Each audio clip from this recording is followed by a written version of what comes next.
The security footage was grainy, but the image was unmistakable.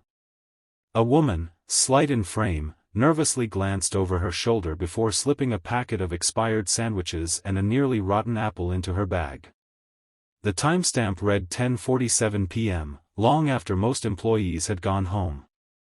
The building was quiet, the vending machine lights dimmed, and the cleaning staff finishing their final sweep. She didn't think anyone would see her. But someone did. Watching the footage alone in his office, CEO Daniel Reed didn't call security. He didn't yell. He didn't fire anyone.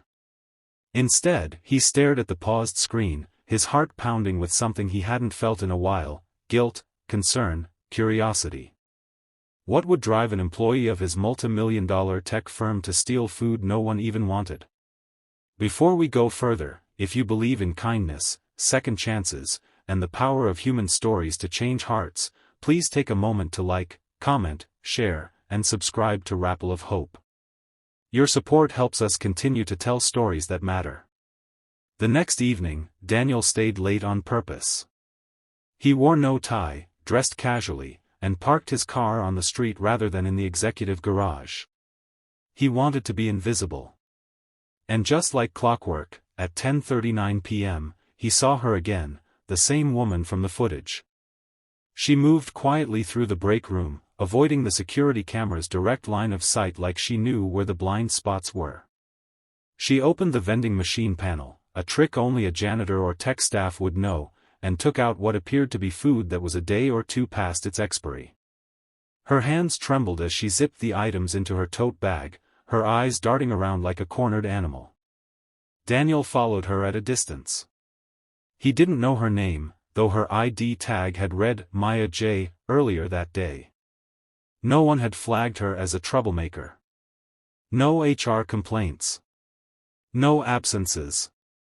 Just a quiet, hardworking woman in her early 30s who mostly kept to herself. She walked for over a mile in the cool night, past the bustling restaurants and expensive condos of downtown LA, before turning into a crumbling alleyway behind a derelict building. Daniel kept a few paces behind, not wanting to frighten her. But when he peeked around the corner, what he saw stopped him cold.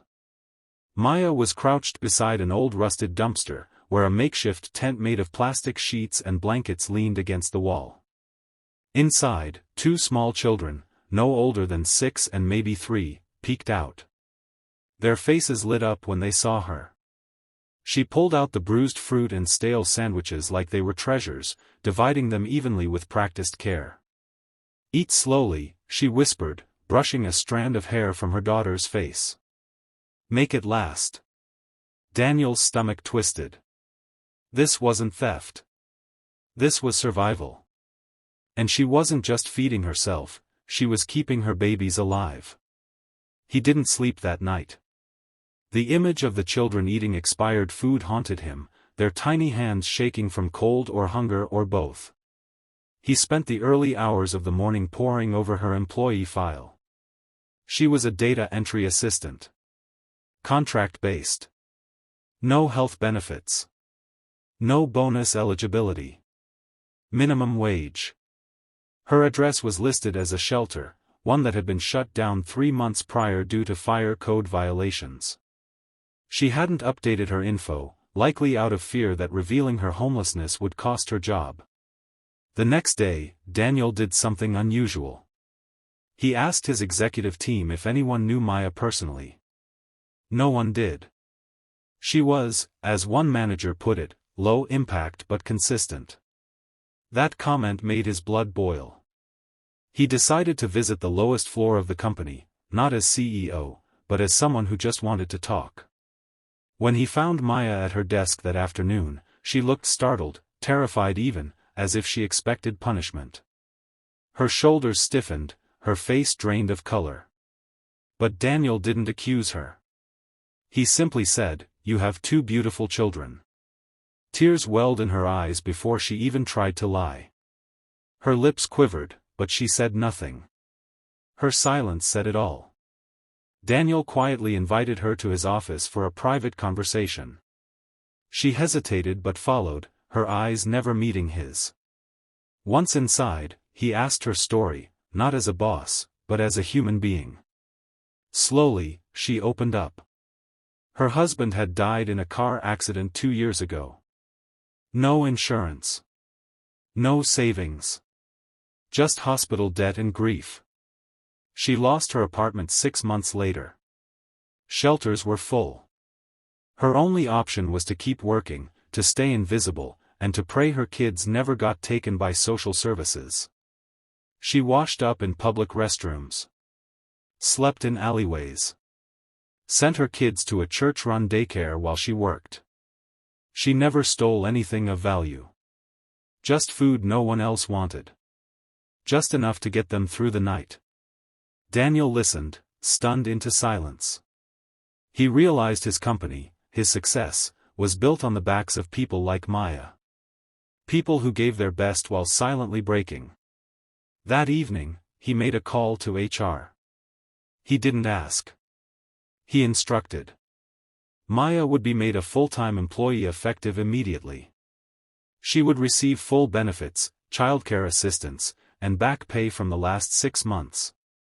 He found her and her children temporary housing the next morning and began the process of helping them get a permanent place to live.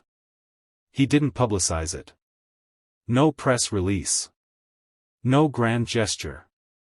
Just quiet, intentional action. But the experience shook him. He began showing up on the ground floor more often. Talking to janitors. Sitting in the cafeteria with interns.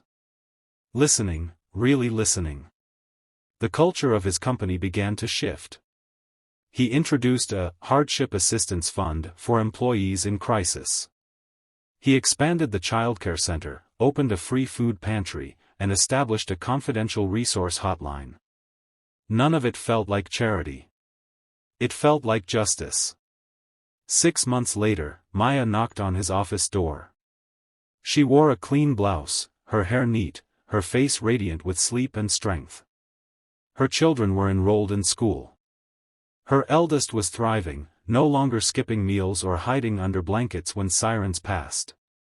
She handed Daniel a crayon drawing made by her daughter, 3 stick figures under a bright yellow sun, labeled "Me, Mommy, and the Man Who Saved Us." Daniel choked up. He kept that drawing in his office, framed right next to his MBA diploma. This story isn't just about a CEO or an employee. It's about what happens when we look closer, when we ask instead of judge, when we remember that everyone is carrying a story we can't see. If this story touched your heart, even just a little, please consider liking, sharing, and subscribing to Rapple of Hope. Your support helps us reach more people with stories that bring light into the darkest corners.